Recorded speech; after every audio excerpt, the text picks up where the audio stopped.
Jadi tanda-tanda untuk gangguan ginjal ataupun ada batu saluran kemih, salah satunya diantaranya adalah misalnya ada mual. Kalau batu yang sudah turun itu nyeri hebat di pinggang, walaupun itu bisa dari syaraf ataupun otot atau batu saluran kencing. Jadi sebaiknya dipastikan bahwa ini masalahnya dari mana. Kemudian kalau ginjal sudah terganggu, itu akan bisa timbul rasa mual, gatal-gatal di badan. Itu artinya ginjal sudah tidak bisa membuang produk-produk yang harusnya dibuang, sehingga mengakibatkan gejala seperti itu. Dan termasuk untuk membuang cairan berlebih juga sudah terganggu. Misalnya, jadi kakinya akan membengkak, bisa sampai sesak.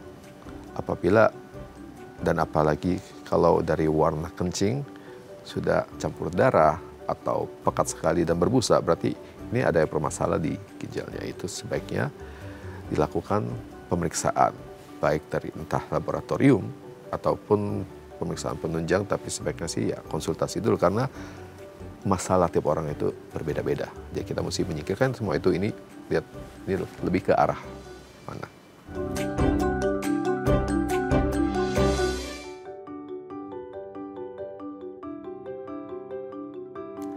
Halo pemirsa, apa kabar Anda hari ini? Senang sekali saya Raden Matlias dapat kembali menemani Anda dalam sebuah program talkshow inspiratif. Ini dia Bincang Sehati. Ya pemirsa, bagi Anda yang suka mengonsumsi makanan atau minuman dengan kandungan pemanis buatan, terus sekarang kan banyak ya orang konsumsi teh ataupun kopi yang mengandung kafein tinggi, ataupun yang suka minum minuman kemasan. Itu dijual tuh banyak banget ya di minimarket dan lain sebagainya. Plus ditambah Anda kurang mengonsumsi air putih. Jadi asupannya kurang, yang terjadi adalah salah satu risikonya terjadi batu ginjal. Nah ini kan serem banget ya, maksudnya ginjal itu kan berfungsi untuk menyaring entah dia racun dan lain sebagainya, kemudian cairan dalam tubuh kita. Apa jadinya kalau di dalam ginjal itu ada batunya? Proses kristalisasinya itu pasti berlangsung lama karena mungkin pola hidup, makan, diet, habit kita yang nggak benar gitu ya, atau alias nggak sehat. Nah ini prosesnya bisa berlangsung sangat lama, dari terbentuknya awal titik kayak debu kali ya, kayak debu gitu, terus akhirnya kayak pasir lama-lama dia mengkristal dan jadilah batu. Nah gimana sih proses terbentuknya batu ginjal? Apa aja penyebabnya? Terus gimana cara mengidentifikasinya? Gejalanya yang paling penting adalah gimana cara mengatasinya. Makanya kita hari ini akan mengupas tuntas tentang proses terbentuknya batu ginjal dan pastinya penanganannya supaya luruh itu batu ginjalnya ya. Tapi sebelum bahas itu kita mau bahas terlebih dahulu beberapa mitos atau fakta seputar urin. Kita bahas satu-satu ya. Oke, kita lihat yang pertama. Urin adalah cairan yang steril dan bebas kuman. Jadi gini, kalau kita ngerti kan urin ini pasti dihasilkan dari saluran kemih. Maksudnya keluar lewat saluran kemih setelah diproduksi di ginjal gitu ya. Nah kita kan tahu ya, ginjal ini adalah tempat, ibarat kata kalau analoginya itu untuk filter, nyaring gitu ya. Sehingga akhirnya apa yang dikonsumsi oleh kita terutama cairan ini akan disaring dan akhirnya akan dikeluarkan. Nah dikeluarkannya ini sebagai end product kan, ini sebagai produk akhir yang akan jadi urin atau air seni seperti itu. Nah pertanyaannya orang banyak kayak, aduh air seni itu sebenarnya isinya apa sih gitu ya. Apalagi kalau kita pikiran kayak, oh air seni itu kadang-kadang warnanya agak beda-beda ya. Antara yang bening gitu, terus kemudian kuning cerah gitu ya, sampai yang akhirnya kuning agak pekat seperti itu. Nah kalau kita ngomongin kayak urin itu sebenarnya ada kandungannya nggak sih? Atau steril nggak sih? Atau bebas kuman nggak sih? Kan kita tahu ya, ketika si cairan ini memasuki tubuh kita kan lewatin ginjal tuh.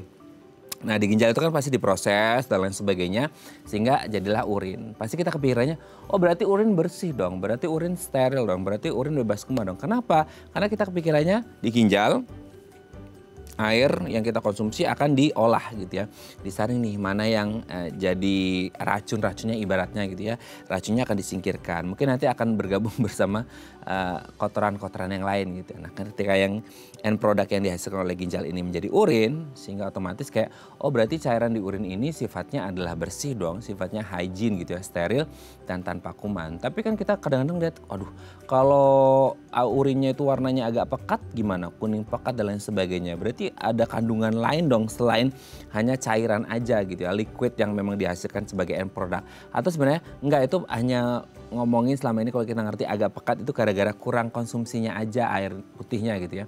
Sehingga kita kepikiran sebenarnya apa sih di dalam kandungan, beda nggak sih antara yang mungkin yang bening, yang agak pekat sama pria, wanita, anak-anak, lansia dan lain sebagainya. Nanti kita bahas ya. Sebenarnya urin ini adalah suatu cairan liquid yang bersih, steril, bebas kuman atau sebenarnya kotor gitu ya. Banyak mengandung kuman, bakteri dan lain sebagainya. Makanya banyak orang kayak ngerasa ih jijik kalau kena pipis gitu ya, makanya banyak yang cuci tangan dan lain sebagainya atau cebok gitu ya setelah pipis. Nanti kita bahas ya sebenarnya kandungan urin itu apa. Oke, kita lanjut yang kedua pemirsa ya.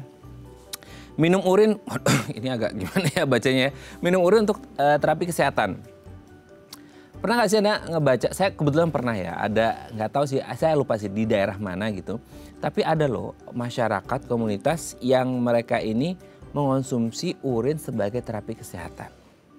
Nggak ngerti sih, ini agak ekstrim ya. Tapi mungkin Anda pernah sekali atau dua kali nggak sengaja melihat artikel atau berita tentang ini gitu. Jadi orang kepikirannya apa? Mungkin karena poin yang pertama tadi ya, dipikirnya itu urin itu sesuatu yang steril, sesuatu yang hygiene sehingga tidak ada kandungan bakteri, kuman dan lain sebagainya, sehingga katanya baik untuk terapi kesehatan. Nggak ngerti nih, maksudnya di dalam kandungan ini kan mungkin ada kandungan protein dan lain sebagainya yang orang pikir kayaknya bagus deh untuk terapi kesehatan. Tapi nggak ngerti nih, maksudnya ini terapi kesehatannya hubungannya dengan saluran perkemihan gitu ya, yang hubungannya dengan ginjal, kandung kemih dan lain sebagainya, atau mungkin dengan faktor-faktor yang lain. Kalau kita ngomongin dikonsumsi kan berarti diminum ya urin. Apa hubungannya dengan saluran pencernaan? Nggak ngerti ya, karena kita ngomong kalau saluran pencernaan itu kan identik dengan sistem imun tubuh kita, kekebalan tubuh kita. Nah apa jadinya nih kalau urin yang notabene produk akhir, produk sisa itu diminum gitu ya, dikonsumsi sama orang yang katanya untuk terapi kesehatan. Kan kalau kita lihat secara by definition, terapi kesehatan adalah berarti terapi untuk menyembuhkan sesuatu kan, atau untuk menyehatkan sesuatu. Tapi kalau yang dikonsumsi, yang jadi oral intake-nya adalah sesuatu yang notabene mungkin di pikiran kita kotor gitu ya, itu bisa pengaruh nggak ke kesehatannya? Jadi sehat atau malah jadi sakit? Ini pertanyaan banyak orang ya. Ini nanti akan kita jawab lah ya setelah break ya. Oke, kita lanjut yang ketiga ya. Urin mampu mengatasi dehidrasi. Ya gini, kalau kita ada di satu kondisi di gurun pasir gitu ya dan lain sebagainya, sehingga kayak waduh gitu, ini panas banget, gersang banget gitu. Tidak ada sumber mata air sama sekali, sehingga orang kepikiran, bisa nggak sih kalau kita mengonsumsi air seni atau urin kita sendiri gitu.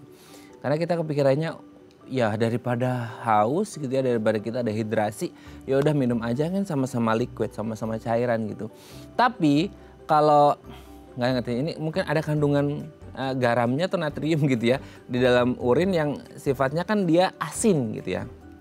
Sehingga kalau asin itu dia bikin kita malah tambah haus gitu ya.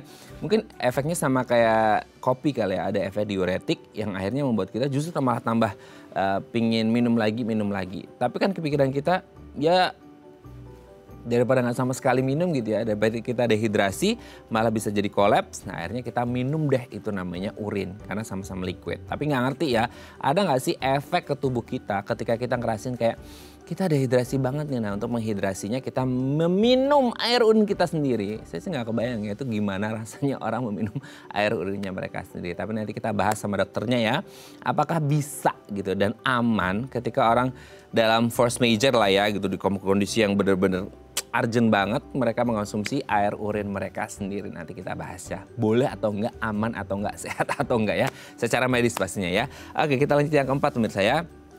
Urin untuk pertolongan pertama setelah tersengat ubur-ubur. Waduh, ini dari zaman saya sekolah kayaknya ya, SMP lah kalau nggak salah, itu ada nih. Kebetulan waktu itu ada jalan-jalan gitu ya di sekolah saya ke pantai. Nah case-nya sama nih, ada orang tersengat ubur-ubur. Nah itu kan rasanya, kebetulan sih kalau saya nggak pernah tersengat ubur-ubur pemirsa ya. Tapi katanya tuh rasanya kayak apa kayak panas, kayak nggak tahu ya, kayak panas nggak enak dah Bung. Nah akhirnya ada tuh yang saya ngebayanginnya aja nggak sampai hati gitu ya. Itu ada temennya yang akhirnya pipisin itu kaki temennya yang tersengat ubur-ubur. Katanya ada rasa-rasa kayak ada sensasi mungkin gatal-gatalnya, panas dan lain sebagainya, sehingga akhirnya ini efek untuk menyembuhkan sengatan dari si ubur-ubur ini yang rasa sangat sakit sekali di kaki orang tersebut. Kan kita tahu ya kandungan di urin ini mungkin ada kandungan A, B, C, D dan lain sebagainya, sehingga pikirannya oh dengan kandungan-kandungan ini tuh bisa mengatasi sengatan yang terjadi di kaki orang tersebut karena efek dari sengatan ubur-ubur. Nanti kita tanyakan ya, ada nggak sih hubungannya antara kandungan yang terkandung di urin seseorang dengan efek sengatan ubur-ubur. Nanti kita tanyakan ya. Oke, kita lanjut yang terakhir pemirsa ya. Urin katanya bisa mengatasi penyakit kaki atlet atau tinea pedis. Ada banyak banget ya kalau kita ngomongin berbagai jenis penyakit. Salah satunya adalah kaki atlet atau tinea pedis yang katanya ini bisa efeknya bagus nih gitu ketika orang ini agak serem sih ya, dipipisin gitu ya, atau dikasih pipis seseorang. Nah nggak ngerti nih, pipis itu kan kadang-kadang kita ngomongin ini this is the end product gitu ya dari apa yang jadi oral intake kita. Tapi kok bisa untuk mengobati, maksudnya terapi salah satu penyakit, salah satunya kaki atlet, nggak ngerti ya. Ini kan satu kondisi yang memang sakit. Tapi ketika dipadu padankan dengan suatu produk sisa yaitu urin, ini bisa ngefek atau enggak sih? Nanti kita akan tanyakan ke dokternya ya. Oke pemirsa, itu tadi beberapa mitos atau fakta seputar urin dan kami akan membahasnya sesaat lagi. Tetap bersama kami di Bincang Sehati.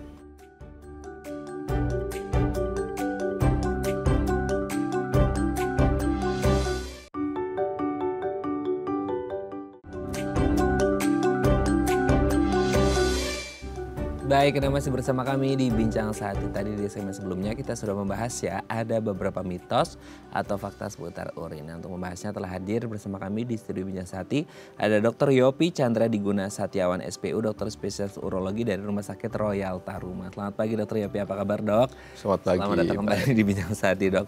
Dok, hari ini kita akan membahas seputar batu ginjal. Ini kan satu kondisi yang sangat mengerikan ya. Maksudnya ginjal itu kan penting untuk tubuh kita, tapi tiba-tiba ada muncul batu. Tapi sebelum bahas itu kita bahas mitos fakta seputar urin ya Dok ya, yang ada hubungannya dengan ginjal gitu. Yang pertama itu Dok, urin adalah cairan yang steril dan bebas kuman. Jadi kita pikirannya itu gini, kan ginjal itu dihasilkan dari ginjal gitu Dok ya. Dan akhirnya kan di ginjal itu kayak udah difilter lah, disaring dan lain sebagainya, sehingga pikirannya sebagai hasil dari ginjal kan udah disaring. Jadi sebenarnya urin itu ya aman-aman aja, steril dan bebas kuman. Atau sebenarnya enggak lah, urin itu justru banyak kumannya dan lain sebagainya. Nah sebenarnya ini mitos atau fakta kalau ngomongin urin itu steril dan bebas kuman Dok? Kalau mengenai steril dan bebas kuman, theoretically ya seharusnya itu memang steril dan bebas kuman, dan dari istilah kayak dari ginjal sampai ke kandung kemih itu pun seharusnya steril dan bebas kuman. Kita bicara seharusnya. Harusnya. Ya. Berarti ada yang tidak seharusnya dong, kondisi-kondisi tertentu. Ya, kondisi-kondisi di mana ada gangguan atau penyakit atau apa yang sehingga ya, salah satunya infeksi saluran kemih aja. Itu berarti udah ada kuman yang masuk gitu. Tapi kalau mengenai itu steril apa tidak, ya seharusnya itu steril. Seharusnya steril. Ya. Tapi gini Dok, kan ada ya urin-urin itu yang mungkin kita pikirannya yang steril dan bebas kuman itu yang pipisnya itu urinnya yang bening. Kan ada urin itu yang agak kuning, agak lebih pekat lagi gitu ya. Kalau yang berbusa udah pasti ada masalah kan gitu. Tapi kalau untuk yang kayak agak kuning pekat, itu kan hanya gara-gara katanya masalah kurang cairan aja. Nah itu kalau yang warnanya agak kuning sampai agak kuning pekat, itu masih masuk kategori steril dan bebas kuman nggak? Kan kita ngeliatnya juga udah jijik gitu, tapi kok bisa steril ya atau gimana Dok? Jadi warna itu ya kembali lagi ke kepekatannya dia. Jadi istilah kayak itu ya tidak pengaruh terhadap ya tadi seharusnya steril dan itu memang. Nah kalau kurang cairan, otomatis filtrasi segala macam berulang-ulang sampai yang keluarnya memang pekat, tapi warnanya lebih pekat, bisa sampai warna teh, tapi ya seharusnya masih steril. Oh, seharusnya masih steril ya, meskipun warnanya agak pekatan dikit ya. Oke, jadi tidak hanya yang bening aja yang steril, tapi yang agak pekat pun dia bisa jadi masih steril juga ya. Hanya masalah warna aja ya. Oke Dok, kita lanjut yang kedua ya Dok ya. Minum urin untuk terapi kesehatan, ini serem banget sih Dok. Maksudnya kayak orang kayak nggak kepikir gimana ya. Tapi saya justru pernah baca Dok, pernah lihat saya harus lupa ya, nggak tahu di Indonesia atau di mana itu orang itu minum urin buat terapi kesehatan. Gimana tuh dok? Ya, memang di beberapa tempat dan itu ya itu dipercaya bahwa itu bisa untuk kesehatan.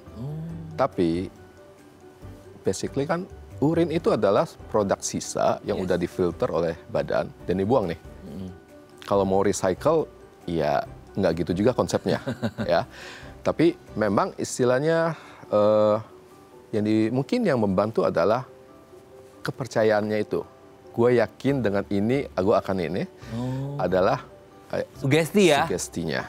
Itu pengaruh sih. Tapi dari minum urin itu sendiri sih, basically nggak ada manfaat. There's no evidence kalau itu bisa menyembuhkan ya? Ya, yang produk sisa juga kali yang diminum. Tapi gini dok, maksudnya di kandungan urin itu ada apa aja sih yang akhirnya membuat orang kepikiran, oh bahwa di kandungan urin itu ada ini sehingga baik untuk terapi kesehatan dengan kondisi atau keluhan kesehatan tertentu gitu? Ya tentunya ada elektrolit dan yang paling itu adalah urea, itu dibuang dari badan. Makanya kalau misalnya kita check up atau apa kan, periksa fungsi ginjal, kebanyakan kita lihat ada fungsi ureum, kreatinin. Nah, kalau ureumnya naik, kreatinin naik, itu kan berarti ada gangguan di fungsi ginjal. Itu sebenarnya tanda yang kayak urea nggak bisa dibuang nih. Jadi sebenarnya urin itu bagus sebagai makanan atau apa untuk tanaman, itu buat pupuk boleh, urea. Urin buat pupuk dok, Ureanya. Ureanya, oke. Gitu. Oke. Jadi untuk manusia sih enggak. Oh makanya dulu ada pupuk urea gitu ya, iya masih ingat. Oke dok ya. Kita lanjut yang ketiga dok. Urin mampu atasi dehidrasi, force major gitu ya. Sehingga kita lagi di gurun pasir atau mana nggak ada sumber mata air, yang tersisa hanya air urin kita aja. Kan steril dok, boleh dong buat menghidrasi tubuh kita daripada dehidrasi, boleh nggak sih dok? Itu bingung ya dok? Nggak bingung sih. Jadi kalau saya pertama bingungnya sih ngapain ada di gurun pasir. But anyway, itu seperti kalau kita shit happens kayak di tengah laut, kehausan, air banyak. Kita minum air laut itu. Yang ada, kita tambah haus.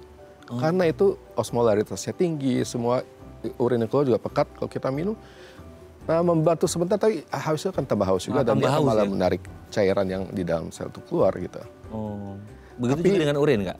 Iya, tapi maksudnya kayak kalau diolah dengan benar-benar atau apa, dengan filtrasi berulang atau apa, ya kita bisa memisahkan airnya dengan urinnya. Itu yang seperti dilakukan negara tetangga kita, mereka recycle semuanya, tapi ya itu bahkan air laut aja kan bisa dipisahkan dan dihasilkan tuh air murni. Tapi itu prosesnya agak lebih sulit. Tapi dengan yang kondisi kita udah dehidrasi, kencing yang keluar pasti pekat sekali. Yang kita minum juga, ya ada akan bikin tambah haus lagi. Tapi kalau yang benar-benar ini banget sih ya, itu sebenarnya kalau di gurun tengah malam itu dingin banget. Jadi kalau orang lihat yang survival ya kita bisa dapat air dari sumber lain. Jangan dari urin. Iya ya. Mungkin ada opsi-opsi yang lain ya dok? Ya tapi istilah kayak, ya ibaratnya seperti di laut, air banyak, kita minum air lautnya ya ada tambah haus. Tambah haus ya, oke. Jadi bukan mengatasi dehidrasinya, malah tambah dehidrasi lagi gitu ya. Hanya sesaat saja, habis itu yang ada tambah haus. Kenikmatan sesaat ya dok. Ya. Oke dok, kita lanjut yang keempat ya. Urin katanya bisa untuk pertolongan pertama setelah tersengat ubur-ubur ya. Nah ini lagi rame lagi ubur-ubur kan lele gitu. Ubur-ubur gimana tuh dok?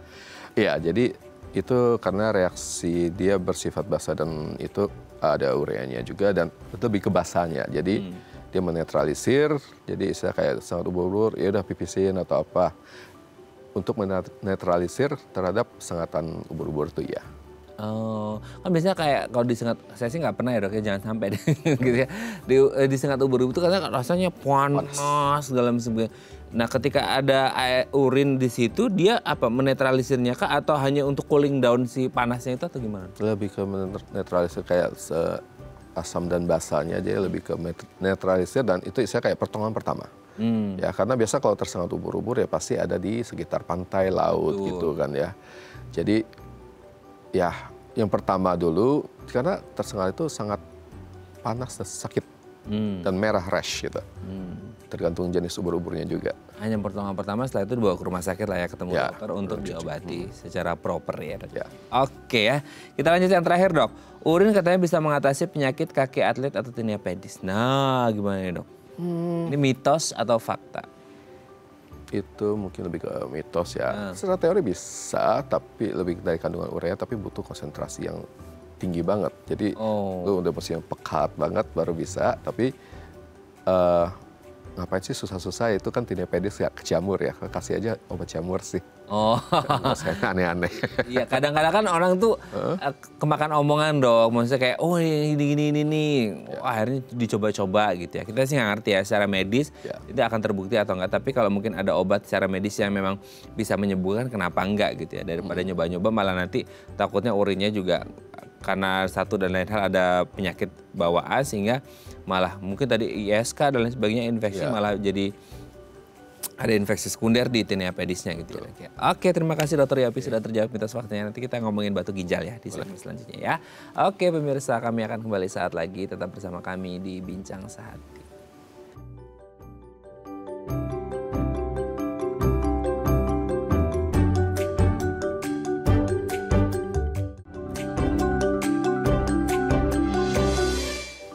Baik, masih bersama kami di Bincang Sehati dan kita masih membahas sama kita hari ini seputar batu ginjal. Kalau Anda punya pertanyaan seputar tema kita hari ini, boleh tanya-tanya di 0212903244 atau DM Instagram kami di @bincangsehati.tv. Kita masih bersama dengan Dr. Yopi Chandra Diguna Satyawan SPU, dokter spesialis urologi dari Rumah Sakit Royal Taruma. Oke, Dr. Yopi, kita lanjut. Batu ginjal. Kita kan tahu ginjal itu sebagai salah satu organ penting dalam tubuh kita. Tapi apa jadinya kalau muncul batu? Kan batu itu dalam artinya batu kan buat pondasi rumah ya gitu. Ini tiba-tiba kok ada batu dalam ginjal. Nah ini batu ginjal ini kondisi yang seperti apa sih dok? So, yang penting kita mesti tahu ya ginjal itu tadi filter ya. Kalau sampai timbul batu atau apa berarti ada sesuatu yang bikin dia ada kristal, awal batu ya dari kristal jadi pasir terus membatu. Berarti ada masalah di antara filternya atau saluran keluarnya. Ibaratnya nih kalau misalnya jalan terus ada galian, well di area galian sebelum galian itu ya kita expect akan terjadi kemacetan segala macam. Betul. Kayak kali juga ada bagian yang menekuk atau lebih sempit, itu sampah akan numpuknya di situ. Iya betul. Ya itu yang terjadi juga di saluran kencing kita. Jadi yang seharusnya ngalir cukup lancar, apabila ada suatu sumbatan dalam arti kayak aliran kurang lancar, dia akan mulai mengendap dan terbentuk batu juga. Di luar memang ya sampahnya ada juga yang berlebihan. Ya, jadi dia kayak ibaratnya kalau aliran sungai atau jalan itu dia bottleneck gitu ya guys. Ini kayak tersumbat itu. Nah ini tersumbatnya bukan karena bottlenecknya tapi karena ada batunya di situ sehingga akhirnya proses yang terjadi dalam ginjal itu agak terganggu. Nah sekarang pertanyaannya si batunya ini sendiri, tadi Dr. Yopi menyebutkan ada kristalisasi di situ gitu ya. Dan itu sebenarnya apa sih maksudnya kandungan atau material dari batu ini sendiri gitu. Yang akhirnya kenapa kok bisa di ginjal ada muncul batunya gitu. Oke. Jadi batu itu ya tadi sebenarnya yang tadi mengenai bottleneck itu, dengan ada bottleneck itu sehingga mudah ngendap dan salah satunya ya timbul batu itu sendiri terbentuk dari situ. Salah satunya aliran nggak lancar itu. Nah mengenai tadi komposisi batu itu sendiri ya penyebabnya sendiri batunya macam-macam. Banyak jenisnya dan ya lebih dari either makanan ataupun banyak yang masalah yang lain seperti ada infeksi atau apa sehingga akan timbul kayak masalah dan termasuk metabolisme tubuh kita sendiri masing-masing itu beda-beda. Jadi ada produk sisa yang berlebih yang akan membentuk batu itu. Jadi dari kristal awalnya. Kristal ya. Tapi maksudnya kayak itu kan berarti jenis batunya beda-beda ya dok ya. Tapi dalam artinya kayak kandungannya itu biasanya, misalnya nih kalau kita lihat di umum ya kayak di sekitar kita bukan batu ginjal, itu batu kan mungkin kayak kalau di apa gesek-gesek itu kan dia akan lurus mungkin kayak ada kayak pasir-pasirnya gitu ya dok ya. Nah kalau batu dalam ginjal itu sendiri itu dia maksudnya ada apa kayak luruhannya kayak kristalisasinya itu kayak pasir gitu atau gimana sih dok? Iya. Jadi memang dia dari kristal dulu yang terbentuk. Jadi dari ya either kencingnya pekat atau apa atau produk sisanya banyak sehingga terbentuk kristal, lama-lama dia akan membentuk pasir yang menyatu jadi batu dan makin membesar. Jadi memang nanti di kecayan atau apa luruhannya ya akan hancur. Gitu. Dan jenisnya sendiri tadi ya macam-macam yang dibilang tadi mungkin batu kapur atau batu apung ya. Tapi kalau ada juga yang keras sekali. Jadi proses pembentukannya juga beda-beda. Jadi jenisnya banyak. Kayak ibaratnya bilang ada berlian, ada ruby, ada ya batu apung atau batu krosok gitu. Oh, jadi misalnya karena proses penumpukan akhirnya terjadi kristalisasi dan terbentuklah batu. Dan batunya itu bisa jadi komposisinya beda-beda ya. Karena yang terjadi di tubuh seseorang kan mungkin bisa beda-beda. Dan apa yang jadi konsumsi mereka beda-beda kan seperti itu. Tapi rata-rata dok selama ini mungkin kasus yang dokter Yopi temukan itu biasanya dia jenis batu yang seperti apa sih? Maksudnya kayak kan nggak ngerti ya itu batu apung lah, batu segala macam gitu, ruby dan lain sebagainya itu gimana? Ya kalau untuk batu saron kemih ya salah satu yang paling sering itu kayak oksalat sama asam urat. Oh, asam urat bisa bikin Iya, batu asam urat. Ya, dan seringkali ya memang komposisi gabungan semuanya. Berarti itu murni dari pola diet seseorang kah atau gimana? Multifaktor. Jadi memang dari pola diet, pola minumnya, kebiasaan, even sampai pekerjaan juga pengaruh. Pekerjaan? Iya, let's say kita yang di kantoran ini sama orang yang di lapangan otomatis keringat segala macam kan berbeda. Kalau kita bicara dengan jumlah air yang diminum sama, yang di lapangan akan lebih kekurangan cairan di badannya. Gitu. Jadi ya mesti memang multifaktor yang kita mesti perhatikan. Even ya kayak kita secara geografis tinggal dimanapun pengaruh. Gitu. Oh gitu. Ya lebih ke kehilangan cairan tubuhnya aja. Kalau kita daerah tropis yang panas banget, otomatis kan keringatnya banyak juga deh. Jadi dia lebih ke keringat nih. Atau orang yang banyak olahraga, nge-gym atau apa, banyak keringat, otomatis dia mesti mengganti cairan yang keluar dari keringat itu. Kalau enggak, badannya akan relatif dehidrasi yang mudah bikin terbentuk batu. Apalagi nanti sebentar lagi ini udah mau masuk bulan puasa nih. Nah itu dia. Itu bisa kayak biasanya ya kasus batu itu akan meningkat. Tapi ya kembali dari kita sendiri. Jadi saya kayak puasa bagaimana mengganti cairan tubuh kita dan patternnya yang kita yang sehari bisa minum itu dibikin ini jadi agak kebalik malah. Jadi mesti benar-benar adaptasi supaya ya mengurangi resiko batu ginjal itu. Berarti kan mungkin karena konsumsi selama bulan puasa kan dibatasi ya, hanya pas sahur atau buka atau malamnya.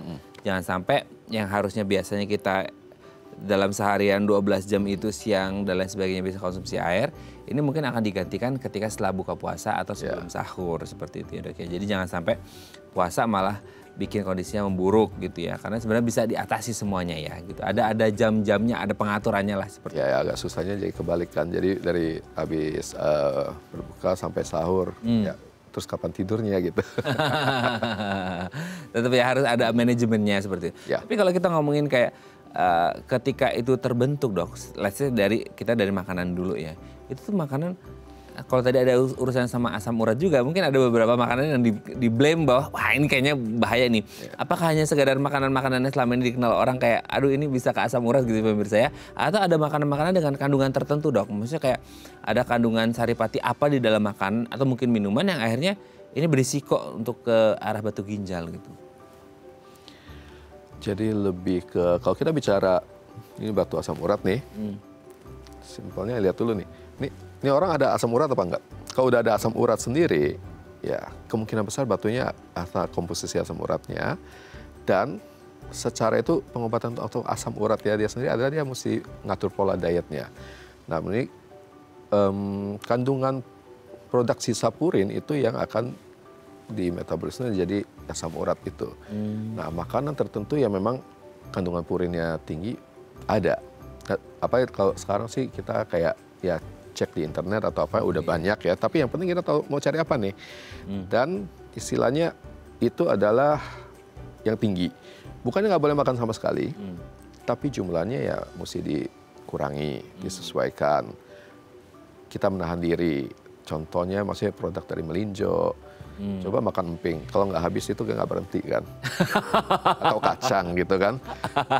Jadi relate lagi. Jadi itu yang kita mesti kontrol dan kita tahu dan dari orangnya sendiri yang sadar diri untuk kontrol. Itu kan dari makanan. Obat-obatan ya itu membantu. Karena mau obat sebagus apapun ya basically kalau sumbernya nggak ini juga ya percuma. Betul.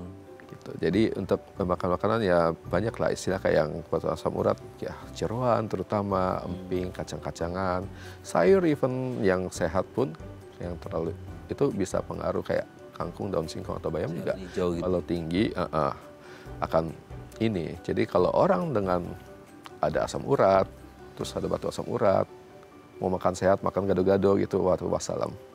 Udah bumbu kacang, sayur hijau, semuanya ada di situ. Komplit ya, combo ya. Ya. Harusnya sehat ya karena sayuran, tapi akhirnya jadi berabe urusannya karena udah punya riwayat asam urat. Ya, bukannya gado-gado nggak sehat, tapi ya untuk orang-orang tertentu yang ada masalah. Ya, ya itu nggak baik ya gitu. Tapi sebenarnya gini dok, untuk kerentanan itu hanya orang-orang dengan riwayat asam urat aja atau orang-orang dengan kondisi mungkin nggak tahu ya lansia atau orang-orang dengan komorbid tertentu yang mereka rentan untuk orang lain mungkin proses terbentuknya batu ginjal tuh agak sulit dan lama. Tapi kalau ini tuh dengan orang-orang mungkin komorbid dan lain sebagainya, ini tuh justru lebih cepat gitu terbentuk batu ginjalnya.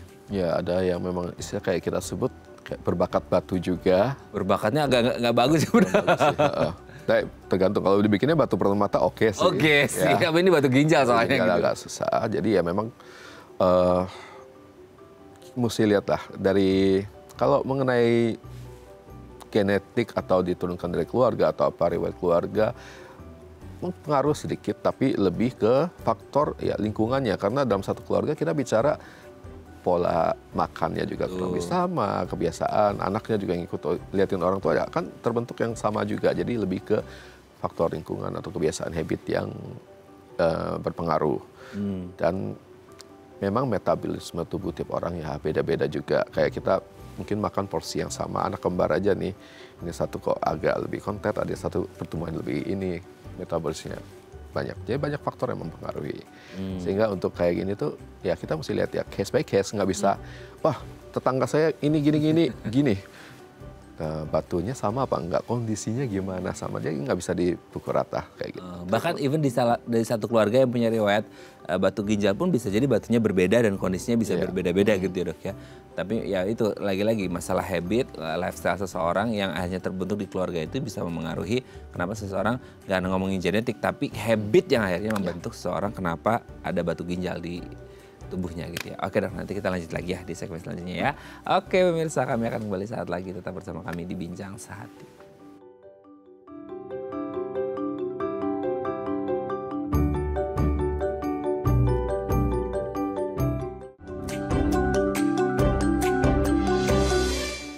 Baik, masih bersama kami di Bincang Sehati dan kita masih membahas tema kita hari ini seputar batu ginjal. Nah, kalau Anda punya pertanyaan seputar tema kita hari ini boleh tanya-tanya di 021 290 3244 atau DM Instagram kami di @bincangsahati.tv. Kita masih bersama dengan Dr. Yopi Chandra Diguna Satiawan SPU, dokter spesialis urologi dari Rumah Sakit Royal Taruma. Oke, Dok, kalau kita ngomongin tadi kristalisasi dan nanti kan dia akan ngebentuk jadi batunya itu ya bisa jadi manifestasi klinisnya jadi batu apa, batu asam urat, batu dan lain ABC. Okay. Enak sih kalau bisa dijual, tapi nggak bisa dijual dong gitu ya.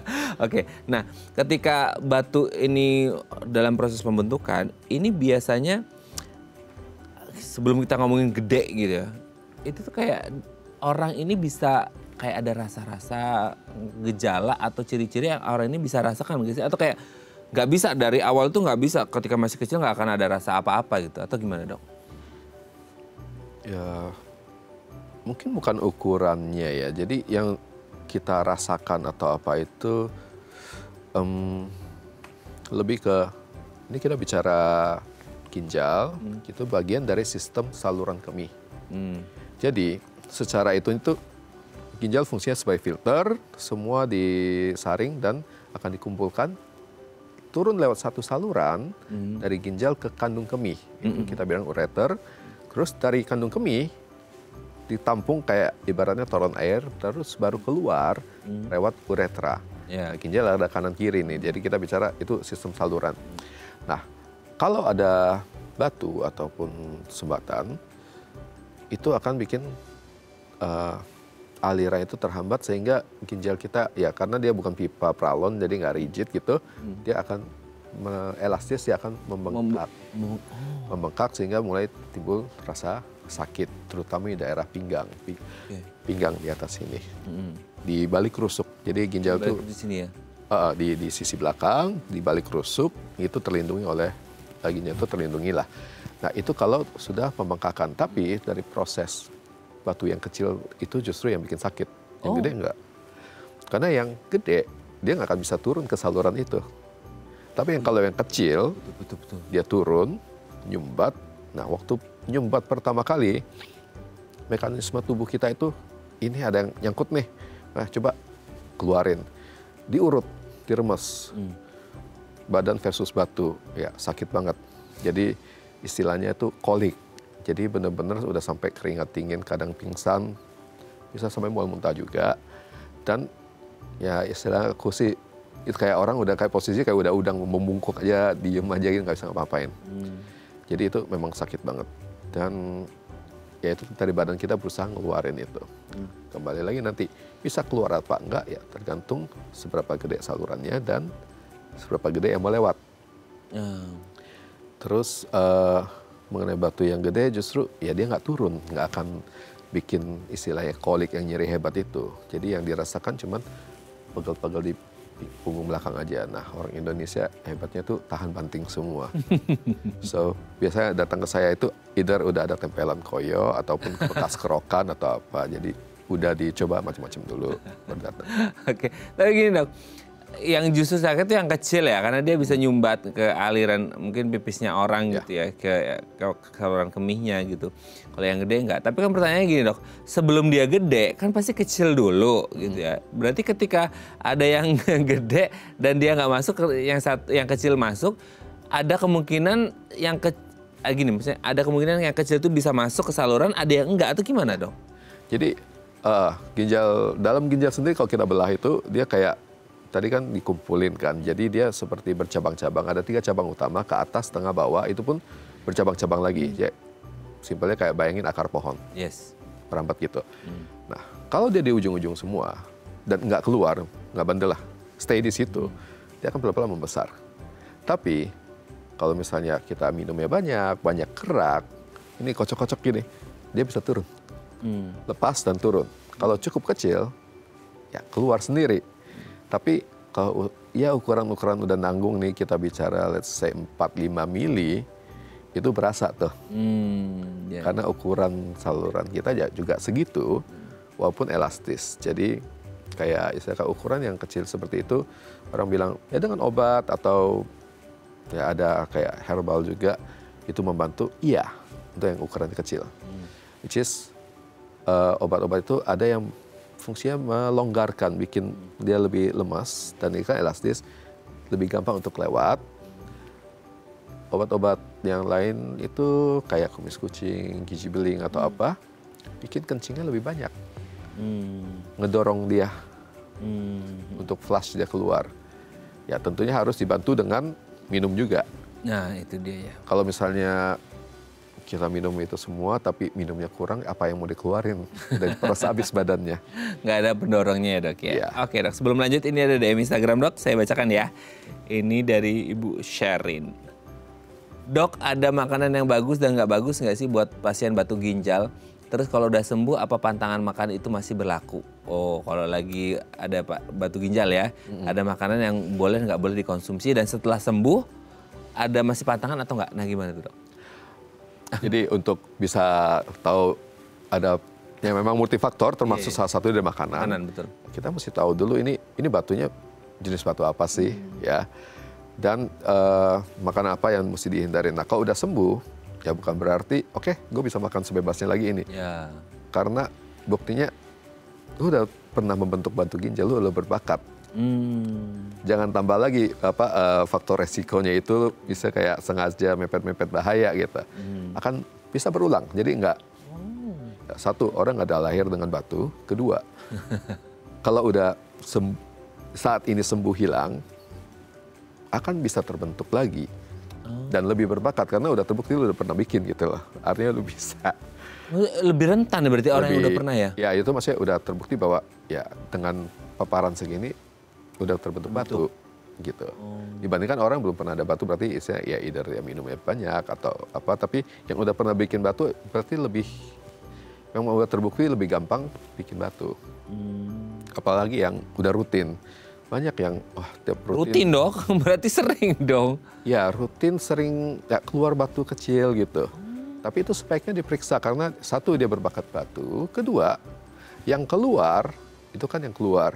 Kita kagak tahu di dalamnya ada sekeluarga besar atau enggak, yang lain-lainnya gitu. Teman-temannya ada apa enggak. Jadi sebaiknya diperiksa karena yang ada sakit, ada batu keluar, udah beres. Siapa tahu banyak teman-temannya di dalam. Kita nggak tahu. Agak serem ya dok. Ya, tapi berarti itu udah terbukti ada, berarti resikonya memang lebih tinggi. Jadi mengenai makanan itu, ya kita mesti yang paling simpel sih ya asupan cairan yang cukup. Jadi ibaratnya tuh lebih ke melarutkan. Ya, jadi selama dia masih kristal atau pasir, ya hopefully keluar dengan urin, nggak sampai membesar. Intinya makanan apapun ya kalau bisa yang sehat, jadi tidak tendensius ke satu makanan tertentu, kecuali yang udah punya riwayat asam urat ya, gitu ya. Ini makanan apa yang sehat dan tidak berlebihan, dan kalau bisa yang paling penting adalah diimbangi dengan cairan, gitu ya, dengan minumnya itu yang cukup gitu Bu Sherin ya. Semoga bisa menjawab pertanyaan Bu Sherin dan semoga sehat selalu. Oke dok, kita break terlebih dahulu ya, nanti kita lanjut lagi di segmen terakhir, nggak kerasa dok ya. Oke pemirsa, kami akan kembali saat lagi, tetap bersama kami di Bincang Sehati.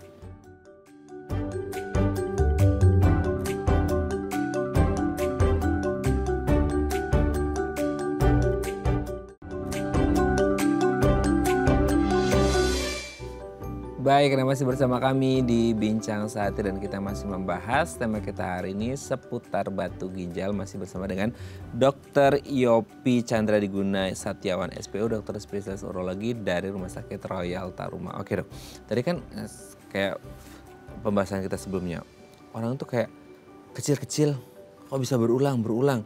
Nah nggak tahu ya, mungkin karena memang terbentuknya dia terbentuk lagi kecil, terus keluar, yang menyakitkan justru yang kecil-kecil itu ya dok ya gitu ya.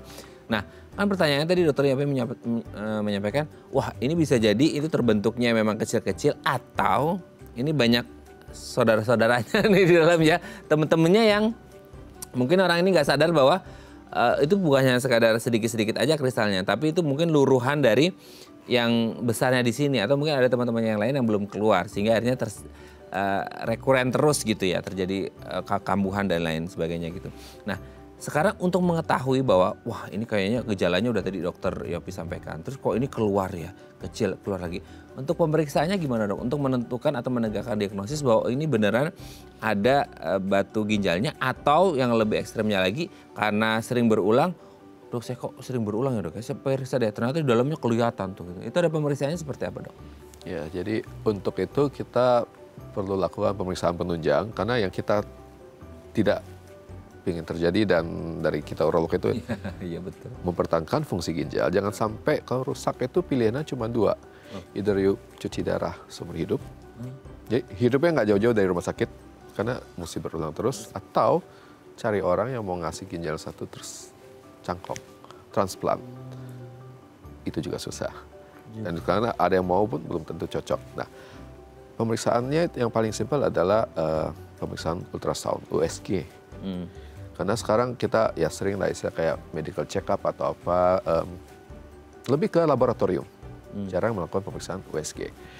Kalau dulu mungkin barang mewah, tapi sekarang kan istilah di mana-mana juga udah bisa dikerjakan dan relatif tidak terlalu mahal dan tidak ada radiasi. Jadi dengan USG itu seperti kita screening lah. Jadi pemeriksaan secara garis besar, kita bisa lihat kondisi ginjalnya dan kondisi di kandung kemih. Kalau laki-laki bisa lihat juga prostatnya, termasuk ya mungkin empedu atau hati tergantung tipe USG yang dilakukan. Tapi ada kekurangannya aja. Oke, ini bisa bilang ini ada batu nih, ukurannya kira-kira segini. Tapi lebih precise atau apa ya kita naik ke pemeriksaan lebih lanjut. Kalau ketemu ada kayaknya sesuatu nggak enak. Oke, we goes to CT scan yang paling ini. itu akan kelihatan semuanya. Kenapa itu enggak yang first line? Ya mungkin lebih satu, costnya lebih mahal. Memang hasilnya emang ya sesuai harganya yang nggak lebih berbohong valid ya. ya. Terus Sesuai. informasinya lebih banyak dan memang dia ada radiasinya juga. Tapi sekarang sih udah jauh lebih canggih, jadi radiasi udah bisa minimal lah. Kalau dulu kan takut, waduh nggak boleh sering-sering, tapi sekarang sih udah bisa. Cuma memang lebih ke cost efficiency aja. Jadi kalau kita nggak ada yang kayak curiga ini paling simple di ruang praktek juga udah ada USG, ambil, intip sebentar, oke ini kayaknya ada sesuatu nih, just you CT scan, gitu. Tapi kalau misalnya ginjalnya nggak bengkak, nggak ada gambaran batu, nggak ada gambaran kayak curiga tumor atau apa, ya kita nggak perlu CT scan, ngapain gitu loh. Masa iseng. Setelah pemeriksaan, untuk kalau misal benar ada batu ginjal di situ, itu kayak orang kan takut operasi ya dok ya. Rata-rata orang tuh takut operasi pasien itu. Nah sebenarnya untuk menentukan tindakannya itu apakah operatif atau non operatif gitu ya, itu didasarkan dari besarnya batu atau kayak ada aduh dok saya yang ini deh yang tindakan konservatif dulu, jangan dioperasi, minum obat atau apa buat ngeluruhin gitu ya, atau ada kayak nggak bisa ini harus dioperasi gitu dok. Oke, ya memang yang paling utama tadi satu ukuran batunya, ya. Kemudian yang kedua itu lokasinya bagaimana. Tadi yang saya bilang kayak dalam ginjal itu sebenarnya kan dia bercabang-cabang dan bentuk ginjal tiap orang beda-beda, bervariasi sekali. Nggak ada yang salurannya panjang, ada yang pendek. Itu mempengaruhi juga, dan pas orang tersebut ini komorbidnya, kondisinya gimana, memungkinkan atau tidak untuk tindakan yang ini atau enggak. Jadi memang istilah kayak ya apa sekarang dengan semakin canggih sekali itu. Ada laser, ada RIRS, ada apa. Senjata kita makin banyak. Tapi kalau mau ketemu yang model yang kayak gini, paling bagus nih pakai yang ini nih. Jadi kita istilah kayak pendidikan kita ya lebih ke milih, oke, untuk kondisi pasien ini, batunya seperti ini, paling bagus lakukan tindakannya ini. Yang paling bagus. Tapi memang ada yang, aduh nggak mau operasi, apapun yang tadi gue nggak mau operasi. Iya kan ada pasien gitu dok. Ya, jadi ada yang paling non-invasif adalah ESWL yang kita tahu, tembak batu, tapi dia pakai shockwave, bukan laser ya, itu shockwave. Jadi gelombang kejut, jadi kayak simpelnya tuh kita depan speaker kan kerasa ada getarannya. Ini kayak difokusin ke satu titik, digetarin sampai yang keras itu pecah. Memang dia ada terbatas area tertentu. Mungkin agak sulit karena di belakang ada tulang. Kan semua yang keras pecah, habis juga tuh tulangnya. Di area tertentu yang nggak bisa, kemudian ukuran pengaruh. Tapi saya kayak yang tadi, nggak mau deh pokoknya, nggak mau operasi atau nggak mau ada alat yang masuk ke badan. ESWL 2 kali 3 kali bisa saja dia kayak dicicil, tapi lihat kondisinya. Kalau ini batu sudah nyumbat ke salurannya, ginjal udah bengkak, nggak ada tempatnya lagi untuk kayak coba-coba kayak gitu. Karena kita berpacu dengan waktu. Sumbatan pada ginjal, kita punya waktu sekitar 2 minggu sebelum mulai terjadi kerusakan yang permanen pada ginjal itu. Dan rusaknya nggak kayak on-off saklar, ya kayak dimmer, dia gradual, pelan-pelan. Dan yang udah rusak nggak bisa balik. Oke, jadi memang segala cara harus sesuai konsultasi dengan dokter. Yang terbaik itu pasti yang akan diberikan oleh dokter. Kalaupun ada satu dan hal harus dibicarakan dan komunikasikan dengan dokter gitu dok ya. Oke, terima kasih Dr. Yopi hari ini. Sudah banyak mau kita bahas, next time kita harus ngobrol lagi. Terima kasih dok, sehat terus. Salam untuk keluarga di rumah dan teman-teman di Rumah Sakit Royal. Selamat pagi dok. Ya. Oke pemirsa, itu tadi perbincangan kita dengan Dr. Yopi. Semoga bermanfaat ya. Dan jangan lupa untuk terus menyaksikan konten-konten inspiratif kami di platform The Eye Plus. Saya Raden Merlia Somit. Sampai jumpa dan selamat kembali beraktivitas di hari Rabu yang indah ini. Ingat, jaga kesehatan ginjal Anda. Makan yang benar, istirahat yang benar, pola hidup yang benar supaya nggak mengalami batu ginjal. Sampai jumpa.